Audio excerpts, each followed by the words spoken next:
Assalamualaikum warahmatullahi wabarakatuh. Sahabat muslim yang dirahmati Allah Subhanahu wa Ta'ala. Hidayah adalah sebab utama keselamatan dan kebaikan hidup manusia di dunia dan akhirat, dan tidak semua orang bisa mendapatkan hidayah.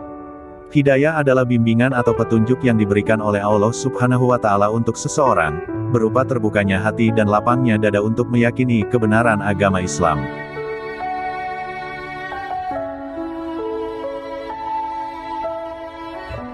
Berbicara soal hidayah, berarti membahas perkara yang paling penting dan kebutuhan yang paling besar dalam kehidupan manusia.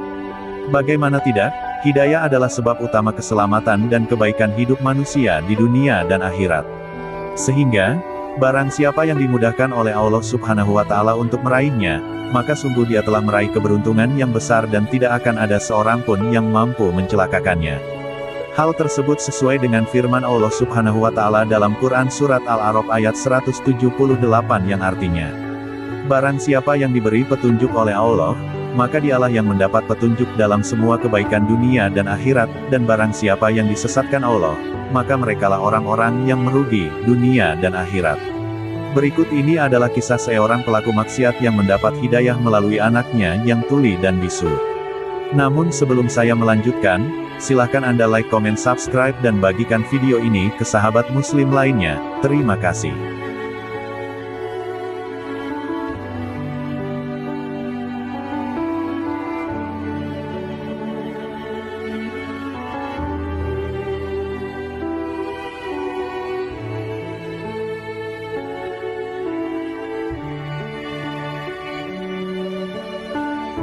Saya seorang pria berumur 37 tahun. Sudah menikah dan dikaruniai anak. Salah satunya Marwan yang masih berusia 7 tahun. Allah memberinya kekurangan berupa tuli dan bisu. Meski demikian, sungguh dia telah disusui keimanan dari air susu wanita yang beriman dan seorang penghafal Al-Quran. Meski istri saya wanita beriman, saya sudah melakukan banyak hal yang dilarang oleh Allah Ta'ala dan dosa-dosa besar. Salat saja jarang saya lakukan secara berjamaah kecuali kalau ada acara-acara tertentu saja sebagai bentuk simpati, menarik perhatian terhadap orang lain. Terus terang, teman saya kebanyakan kurang baik dan para pesulap. Mungkin karena itu setan selalu bersama saya dalam banyak waktu. Suatu malam saya dan Marwan sedang di rumah. Kala itu, bertepatan salat maghrib. Saya sedang merencanakan pergi bersama teman-teman. Namun tiba-tiba anak saya, Marwan, memberi isyarat-isyarat bahasa tubuh yang hanya saya dan dia yang mengerti.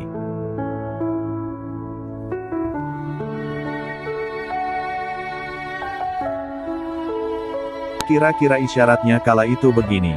Wahai bapakku, kenapa engkau tidak salat? Kemudian dia mulai mengangkat tangannya ke langit dan mengancam saya dengan maksud menunjukkan isyarat bahwa sesungguhnya Allah Subhanahu wa Ta'ala melihat saya. Saya jadi kaget terharu dengan perkataannya dan mulailah anak saya menangis di depan saya. Saya berusaha menariknya namun rupanya dia kabur. Beberapa saat kemudian, dia menuju keran dan mengambil wudhu. Ia lalu salat di depan saya. Usai salat dia berdiri dan mengambil mushaf Al-Quran, meletakkannya di depannya dan membolak-balik kertas-kertasnya lalu meletakkan jarinya tepat pada surat Maryam. Yang artinya, wahai bapakku, sesungguhnya aku Ibrahim khawatir bahwa kamu akan ditimpa azab oleh Yang Maha Pengasih, maka kamu menjadi kawan bagi setan. Quran Surat Maryam ayat 45.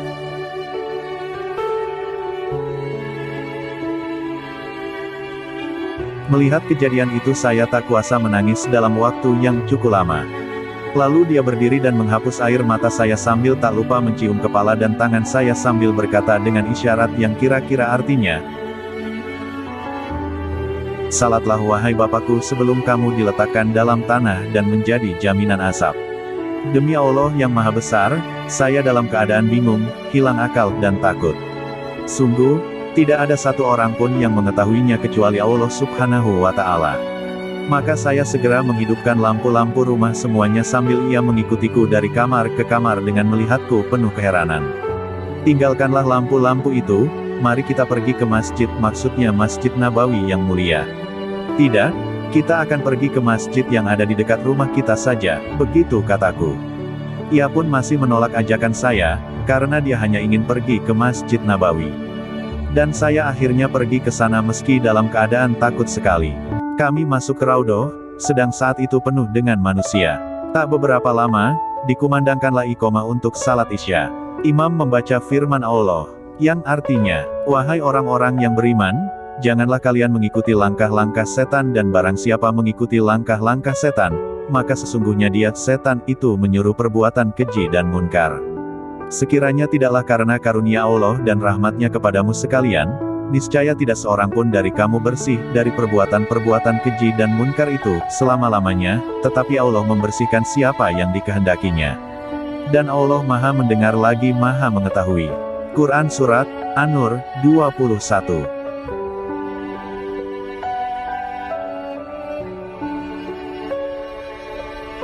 Mendengar bacaan imam, saya tak kuasa menahan tangisan. Rupanya, Marwan pun ikut menangis karena terpengaruh tangisan saya. Di pertengahan salat, rupanya Marwan mengeluarkan sapu tangan dari kantong saya lalu menghapus air mata saya dengan sapu tangan itu. Usai salat, saya masih menangis lagi. Marwan kembali menghapus air mata saya sampai-sampai saya duduk berada di Masjid Nabawi 1 jam penuh. Karena kerasnya tangisan saya, membuat Marwan mendinginkan suasana. "Sudahlah Pak, jangan takut," ujarnya.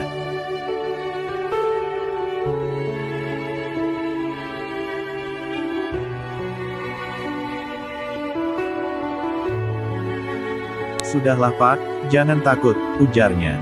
Kami lalu pulang ke rumah dan malam itu adalah malam yang sangat mengagumkan bagi saya.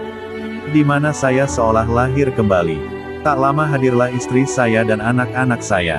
Mereka mulai menangis semuanya, padahal mereka tidak tahu sedikit pun apa yang telah terjadi. Saat itu berkatalah Marwan pada mereka semua, "Tadi Bapak salat di masjid." Mendengar kabar ini, senanglah istri saya.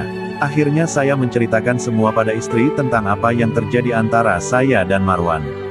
"Aku bertanya kepadamu dan demi Allah, apakah kamu yang datang padanya pada Marwan, dan menyuruhnya membuka mushaf untukku saat itu?" Demikian pertanyaanku saat itu. Saat itu istriku bersumpah pada Allah 3 kali bahwa sesungguhnya dia tak pernah melakukan hal itu pada Marwan. "Pujilah Allah, bersyukurlah pada Allah, karena kamu dapat hidayah ini," ujar istriku kala itu. Sungguhnya, malam itu adalah malam yang paling berkesan indah. Sekarang, alhamdulillah saya tidak pernah lagi meninggalkan salat berjamaah di masjid. Dan sungguh, saya telah meninggalkan, menjauhi, teman-teman yang buruk semuanya.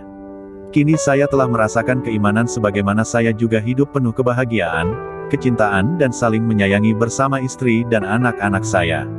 Lebih khusus anak saya Marwan yang tuli lagi bisu. Bagaimana tidak, sedangkan saya telah mendapat hidayah melalui dia.